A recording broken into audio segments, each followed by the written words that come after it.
депутат Бекешев Дастан Далабаевты. Саламатсыздар, урматтуу депутаттар, урматтуу өкмөттүн өкүлү. Мен бир маселени көтөрөм деп атам.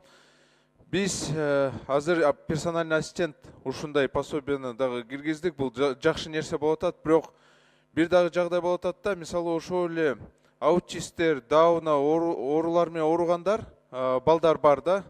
Ошолордун ата-энелери айтып атышат да, биз алардан чыкпай, жумушка бара албай, вообще башка же конокко бара албай, мектептерге, жөнөкөй мектептерге бара албай, бала бакчаларга бара албай, үйдө эле отурабыз деп атышат да. Ушундай проблема бар. Акча жактан акырындан болсо өкмөт жардам берип атат. Бул мүмкүнчүлүккө жараша да.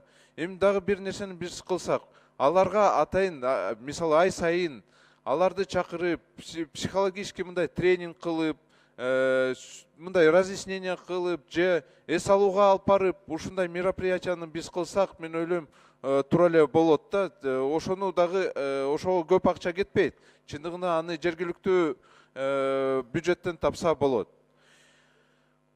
Второй вопрос я хотел поднять относительно экологии в городе Бишкек. Мы неоднократно обсуждаем, к сожалению, обсуждаем, но ничего не делаем для улучшения экологии в городе Бишкек.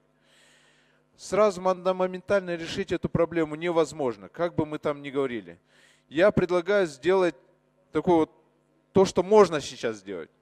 Давайте сделаем велодорожки, чтобы наши граждане, те, кто работают, те, кто учатся в университете, могли сверху вниз с микрорайонов спускаться сюда и вечером подниматься на велосипедах, да, то есть уезжать и приезжать. Но для этого надо сделать нормальные велодорожки с ограждением, чтобы на них не парковались таксисты и другие водители.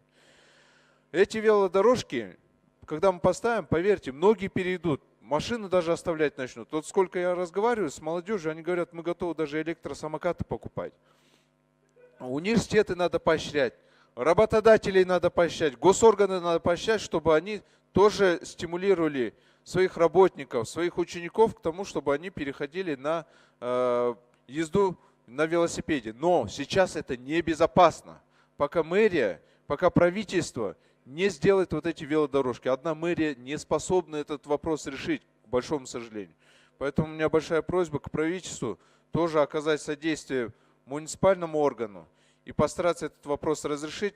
И поверьте, тогда меньше пробок станет. И с экологией хоть понемногу, но улучшение настанет. А так с ТЭЦом разбираться, это еще долго. Я думаю, тут угольщики нам не дадут. Есть коллеги, которые уголь продают, поэтому... Я думаю, это моментально мы этот вопрос не решим. Спасибо.